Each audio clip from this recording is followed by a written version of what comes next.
So hello, good afternoon students. It's Gurpal Singh, your accountancy and economics teacher. So students, in this video today we are going to discuss about the topic managed float exchange rate. Simply you can say managed floating. So this topic you will get in your book. You are having VK book. So in that book on page number 346 I am explaining firstly by the help of PPT. Later I will explain using the book concepts also. So see what is managed float exchange rate.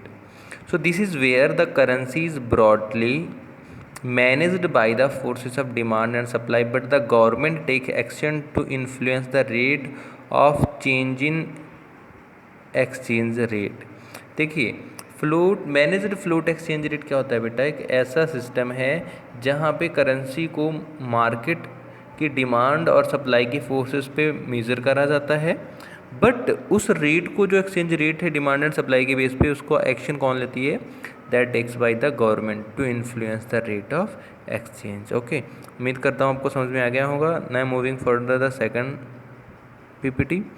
This is showing determination of managed float exchange rate. How managed float exchange rate is determined. So the central bank seeks to stabilize the exchange rate with a predetermined range for a given period of time, but does not fix at any particular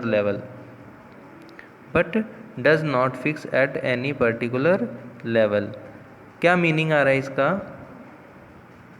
कि central bank seeks to stabilise the exchange rate with the predetermine range for a given period of time. ठीक है, central bank क्या करती है, economy को stable करने के लिए एक्सचेंज रेट को डिफाइन करती है। ठीक है, जो भी प्री डिटरमाइन पीरियड होता है, ठीक है, उसके अकॉर्डिंग कोई भी फिक्स नहीं होता है इसमें कि हाँ ये डज नॉट फिक्स इट, उसको फिक्स नहीं करती है। ठीक है, पर्टिकुलर लेवल पे।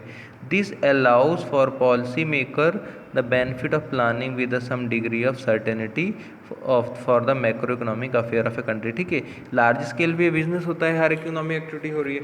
सो इकोनॉमिक्स में ठीक है गवर्नमेंट क्या करती है, उनको बिजनेस के करंट अफेयर्स को ध्यान में रखते हुए सर्टनिटी देने के लिए मैक्रो इकोनॉमिक अफेयर्स कंट्री को मैनेज्ड फ्लोट एक्सचेंज रेट बनाया जाता है। ठीक है, तो डिटरमाइन कैसे होगा, using the equilibrium rate of exchange there will be price of dollars, okay, as well as supply of dollar. ठीक है, तो जहाँ पे भी इक्विलिब्रियम रेट गवर्नमेंट को दिखेगा at that point the government will produced और change in the prices of dollars. Okay, so on the next slide we will discuss what are the advantages of this managed floating.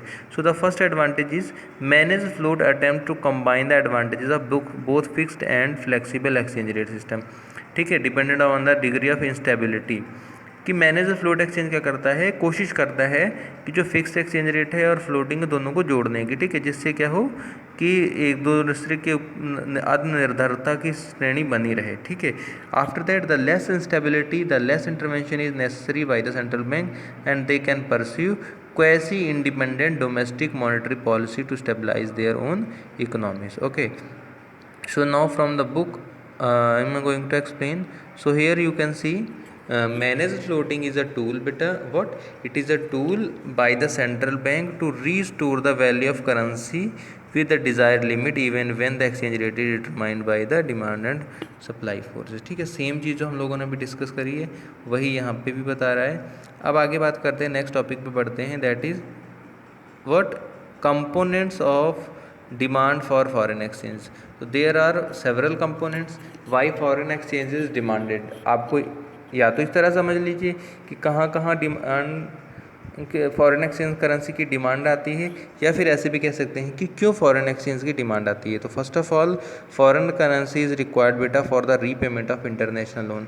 अगर जैसे अभी बात करें तो अनिल अंबानी ने लंदन से loan लिया होता तो 5,334 करोड़ का लोन जो है अनिल अंबानी पे ऑफ करेंगे लंदन में, तो that loan will be paid by Anil Ambani in the term of dollars. So for that यहाँ से तो वो रुपये में भेजेगा पर वहाँ वो डॉलर में कन्वर्ट होगा, उसके लिए किसकी ज़रूरत पड़ी, फॉरेन एक्सचेंज की। एज वेल एज कि अब रिलायंस है, वोडाफोन है, जियो है, they are opening their spectrum in other countries, foreign countries में भी तो इनके बिजनेस चल रहे हैं ना, तो वहाँ इन्वेस्ट करने के लिए क्या होगा, they also require what, foreign exchange. ठीक है, वन कंट्री से दूसरी कंट्री की करेंसी के लिए इनको क्या है, फॉरेन एक्सचेंज की ज़रूरत पड़ती है बेटा। ठीक है, so here you can see third point, why foreign exchange is demanded बेटा, it is also demanded for import. अगर हमें मान लो फॉरेन से कोई मोबाइल ख़रीदना है, सेल फोन ख़रीदना है, टीवी ख़रीदना है, okay, so from the rest of world it require foreign exchange, क्योंकि पेमेंट जो है वो फॉरेन करेंसी में ही होगा। डायरेक्ट अब्रॉड से अगर कुछ खरीदना चाह रहे हैं तो so for that also foreign exchange is required, as well as if we don't want to donate. जैसे इटली में बहुत ज़्यादा कोरोना की महामारी है, ठीक है, तो if the people wants to donate, ठीक है, तो they will accept only in dollar और their home currency, so for that foreign exchange is also required, ठीक है। पेमेंट ऑफ इनकम, कहीं से भी इनकम हो रही है हमें तो उसके लिए भी क्या होगा, फॉरेन एक्सचेंज की ज़रूरत पड़ेगी, ओके। स्पेकुलेटिव ट्रेडिंग के लिए foreign exchange held demanded by people for purpose of speculative trading. Business करना है हमें फॉरेन से, उसके लिए भी we need what, foreign exchange, ठीक है। अब components of supply of foreign exchange. अब फॉरेन एक्सचेंज हमारी कंट्री में कहाँ से आता है, क्या क्या सोर्सेज है जहाँ से फॉरेन एक्सचेंज मिल सकता है। सो वो पहला सोर्स हमारा एक्सपोर्ट है, व्हाट, एक्सपोर्ट, ठीक है। जब हम बेचेंगे माल फॉरेन एक्सचेंज में, जैसे मान लो हमारे यहाँ से मेडिसिन जा रही हैं, पतंजलि के प्रोडक्ट फॉरेन में जा रहे हैं, so all that products will be purchased by the foreigners and they will pay in dollars, but we need money in rupee, so foreign exchanges will supply rupee from dollars, ठीक है। Foreign exchange क्या करेगा, supply करेगा, ठीक है बेटा। So now at the last slide I am showing you investment from the rest of the world. अगर foreign से कोई भी इन्वेस्टमेंट हो रहा है, ठीक है, अनदर सोर्स है सप्लाई ऑफ फॉरेन एक्सचेंज का, ठीक है। कई सारे फॉरेन एक्सचेंज जो हैं वो क्या करते हैं, डेवलप्ड कंट्रीज से आकर के अंडर डेवलप्ड कंट्रीज़ में अपना बिजनेस का शुरू करते हैं। क्यों करते हैं बेटा, बिकॉज यहाँ पे जो कॉस्ट है, लेबर कॉस्ट है, वो कम होती है। इसलिए अगर फॉरेन कंपनी कोई भी आ रही है, इन्वेस्टमेंट हो रहा है रेस्ट ऑफ द वर्ल्ड से, उसमें भी क्या होगा, डॉलर का इम्पोर्ट होगा बेटे, ठीक है। उसके बाद में direct purchases by the rest of world, पूरे वर्ल्ड ने परचेस करा हमारी कंट्री से तो पेमेंट करेंगे हमें, तो भी हमारा सोर्स हो जाएगा किसका, फॉरेन एक्सचेंज का, ठीक है। Loan from for rest of the world मिल रहे हैं, उसमें भी ग्रांट्स एंड डोनेशन आएंगी, ठीक है। जैसे जैसे हम पेमेंट कर रहे थे सेम वे में क्या होगा बेटे, we will get money also, ठीक है। इनकम फ्रॉम रेसिप्ट्स, ठीक है, जो भी फॉरेन एक्सचेंज रेट फ्लो हो रहा है डोमेस्टिक से, रेसिप्ट्स की फॉर्म में भी।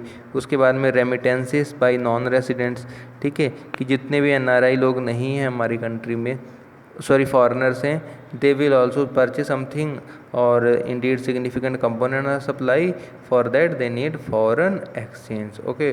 सो together with this thing will be done, okay. So again you can watch video again for more reference, okay, and prepare notes of this chapter. Only one topic is left from this chapter, that is foreign exchange market, and I will explain that topic with the help of next video. And if somebody is having any kind of problem, so mention your problem in comment section of the video, either you can mention your problem in the group also, because that problem I can cover with the in next video. Thank you students for watching this video.